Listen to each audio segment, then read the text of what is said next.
কংগ্ৰেছে অন্যায় কৰিছে মানুহক অন্যায় কৰাৰ পাছত ন্যায় বিচৰা মানুহক আৰু অন্যায় কৰিছে এক কংগ্ৰেছৰ স্বভাৱ কিন্তু মই শুনা মতে ৰাহুল গান্ধী ডাঙৰীয়াই আমগুৰিত খুজকাঢ়াৰ কথা আছিলে তেওঁ খুজকাঢ়িবলৈ সাহসেই নাপালে তাতে হেনো ঢুলীয়া নাচনী সকলো ৰৈ আছিলে তেওঁলোকক আদৰণি জনাব কিন্তু ন্যায় দিব নোৱাৰি অন্যায় কৰি ন্যায় দিব নোৱাৰি ৰাহুল গান্ধী ডাঙৰীয়া মই শুনা মতে তাৰ পৰা পলাইছে আমগুৰিৰ পৰা পলাইছে কংগ্ৰেছে অসমত একো বিশেষ কৰিবই নোৱাৰে আমি এনেকৈ আজি 13,700 দুটা পৰিয়ালক ৰেচন কাৰ্ড দিলোঁ আমি আকৌ এইকেইদিনতে অসমৰ 39 লাখ মহিলাক আমি কি দিম 10,000কৈ টকা দিয়াৰ ব্যৱস্থা কৰি লাখপতি বাইদেউৰ ফৰ্ম দিম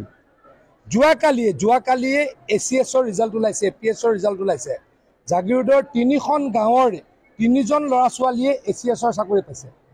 কংগ্ৰেছৰ দিনত যেতিয়া 50 লাখ টকা চাকৰিৰ মূল্য আছিল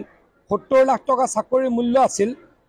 জাগিৰোডৰ নিচিনা গাঁৱৰ ৰুৰেল এৰিয়াৰ কোনোৱে চাকৰি পোৱা নাছিল এতিয়া প্ৰত্যেক বছৰে জাগিৰোডৰ পৰা 2-3টা ল'ৰাই APSCৰ চাকৰি লাভ কৰে গতিকে আমি ন্যায় দিছোঁ কংগ্ৰেছে অন্যায় কৰিলে যিমান কৰিলে অন্যায় কৰিলে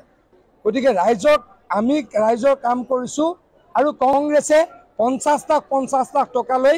APSCৰ চাকৰি দিছিল সেয়া অন্যায় কৰিছিল